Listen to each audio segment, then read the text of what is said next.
ఏమొస్తుంది 39.333 ఇలా వస్తుంది.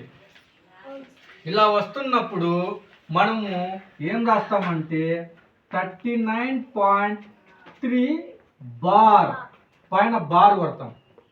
బార్ కొడితే దాని మీనింగ్ ఏంటంటే అదే నెంబర్ ఆఫ్ టైమ్స్ వస్తుంది అని అర్థం. అదే నెంబర్ ఆఫ్ టైమ్స్ వస్తుంది అని అర్థం. బార్ అంటే అదే నెంబర్ ఆఫ్ టైమ్స్ వస్తుంది అని అర్థం. అర్థమైందా? ఈ లెక్క వల్ల మనం ఇది కూడా నేర్చుకున్నాం కదా. మామూలు లెక్క ఇస్తుందండి 296 into 7. ఇప్పుడు ఫస్ట్ ఇది చిన్న నెంబర్ కాబట్టి 2 నెంబర్లు తీసుకున్నాం. 7 4 జార్ ఎంత 28. ఇంకెంత మిగిలింది 1. ఏం తిప్పుకుంటాం 6. 7 2 జార్ 14. 2 మిగిలింది. ఇక్కడ ఏం చేయాలా పాయింట్ పెట్టుకోవాలి. ఎందుకంటే ఇక్కడ తింపడానికి ఏ నెంబర్ లేదు కాబట్టి ఇక్కడ పాయింట్ పెట్టుకుంటే ఇక్కడ 0. 7 2 జార్ 14. ఇంకెంత మిగిలింది 6 మిగిలింది. కానీ ఇక్కడ మళ్ళీ 0 పెట్టుకోవచ్చు కదా, ఎందుకంటే ఇక్కడ పాయింట్ ఉంది కాబట్టి నెంబర్ ఆఫ్ టైమ్స్ ఎన్నైనా 0 పెట్టుకోవచ్చు. 7 8 జార్ 56.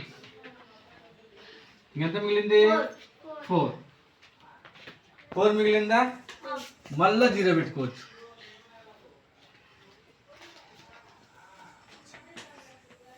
7 5 జార్ 34. ఇలా నంబరు పోతానే ఉంది, 0 రావటం లేదు. సో మనము పాయింట్ తర్వాత అట్లీస్ట్ 2 నెంబర్లు చేసి చాలు. మనకు లెక్కలో బార్ పెట్టడం అవసరం లేదు. బార్ ఎప్పుడు పెట్టాలా, సేమ్ నంబర్ వస్తేనే బార్ పెట్టాలా. ఇక్కడ సేమ్ నంబర్ వచ్చింది కాబట్టి బార్ పెట్టినాం. ఇక్కడ శేషం 0 రావటం లేదు, రిమైండర్ 0 రావటం లేదు. కాబట్టి ఇక్కడ మనం ఏం చేస్తున్నాం, అట్లీస్ట్ 2 నెంబర్స్ వరకు చేసుకొని వదిలేయాలి. కంప్లీట్ బార్ వినాలా. 4 నెంబర్స్ ఇచ్చి చూడండి. ఇక్కడ ఫస్ట్ లో ఇక్కడ ఎంత ఉంది 5 నెంబర్, 4 కాబట్టి 2 నెంబర్ తీసుకోవాలా.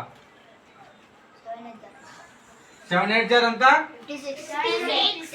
7 8 జార్ 56. 58 లో నుంచి 56 పోతే 2. ఎంత తిప్పుకోవాలి అక్కడ 9. 7 4 జార్